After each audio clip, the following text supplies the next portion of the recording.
Hey Ryan, what year did the Kenobi series come out? 2022, you idiot. And I'm just now making a video about it? Alright, let's get going.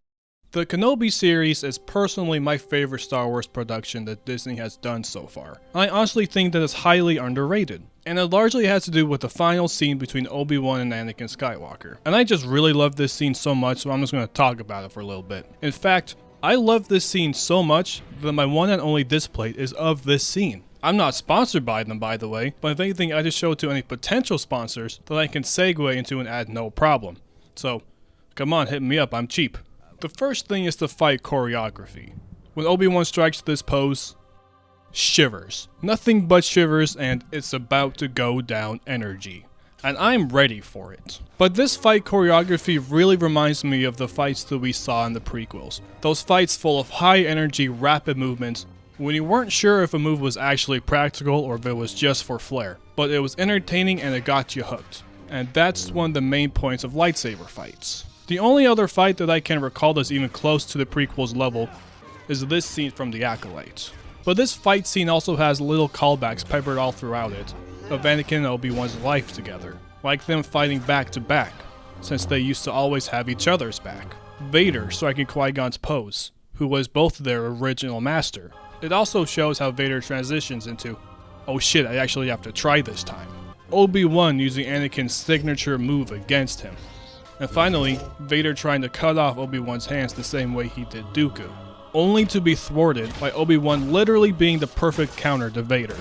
On a side note, Obi-Wan uses the ability to telekinetic throw, just like from SWTOR. And all that stuff is cool and all, but the real meat of this scene happens after the fight. After Vader, once again, loses to the high ground. And it's just so magical.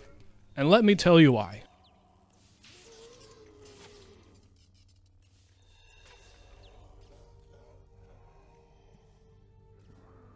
First of all, just take a second to think about what's actually going on in Obi-Wan's world right now. Right up to now, he's been fighting a metal shell of a man who's been calling himself Darth Vader. But now, this is the first time he's looking into Anakin's eyes since Mustafar. As the dread of reality sinks in, the blue light symbolizing the light side that was illuminating his face fades away like he's waking up from a dream. He calls out to his friend, and Anakin rises. Anakin's gone. He speaks through a broken vocabulary, which serves as another sharp knife right to Obi-Wan's heart. After hearing the most heart-wrenching apology you could ever hear,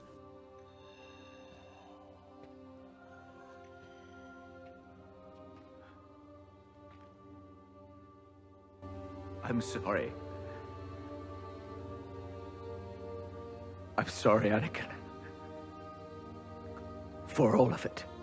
one that makes you think if someone left a bowl of onions lying around. The light on Anakin's face slowly changes from a dark side red to a faint blue. He tells Obi-Wan, I am not your failure, Obi-Wan. And when he says this, the blue light returns to Obi-Wan's face, symbolizing a spark of hope. That maybe Anakin is still alive in there somewhere. But then, Vader drops a bomb on that hope by admitting that he did kill Anakin Skywalker.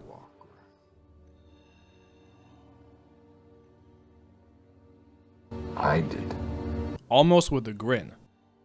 And all that light, that bright fire of hope that Obi-Wan had, is just extinguished. And Vader is engulfed with a raging dark side red. I will destroy you. After he says this, there's barely even a twinkle of light in Obi-Wan's eyes like there usually is in any scene of any show, because it gives the character life. It just goes to show how much this crushed Obi-Wan's spirit.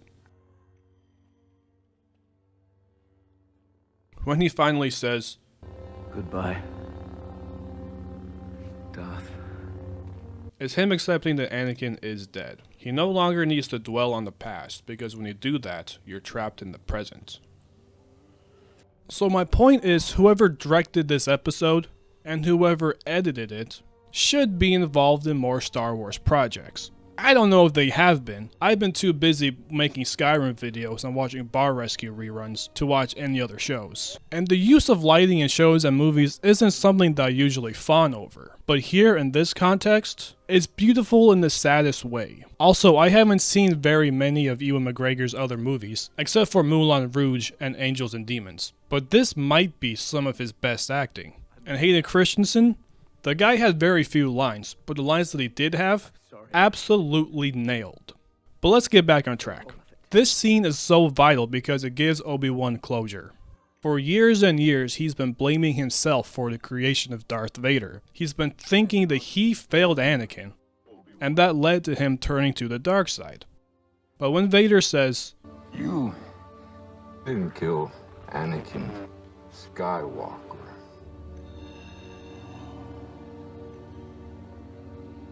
I did. this does two things. He lets Obi-Wan know that he didn't fail him, almost in a goodwill hunting is not your fault kind of way. It's not your fault. I know. Almost like Vader is doing him a kindness by telling him that.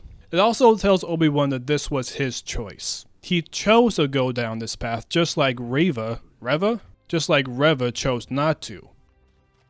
So even after Obi-Wan sees his best friend and brother become one of the most evil beings in the galaxy, Reva, young Luke, and Leia show Obi-Wan that there's some good in this galaxy and it's worth fighting for, like they're his own Samwise Gamgee. So ultimately the Kenobi series, and why it's so important, is because it's a show about a man overcoming grief and depression, which is crazy because you don't think of Jedi as people that can succumb to depression like that.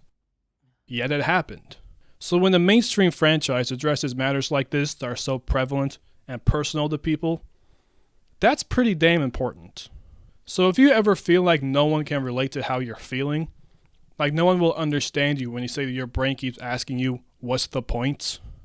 Forget all that, because hell, even Obi-Wan Kenobi, the epitome of resilience, has had his soul get smothered by the wet, weighted blanket that is depression. Yeah, your problems might not be as severe as Obi-Wan's, but they're still problems. And you'll come out stronger when you overcome them. He did. And hopefully you can be inspired by that.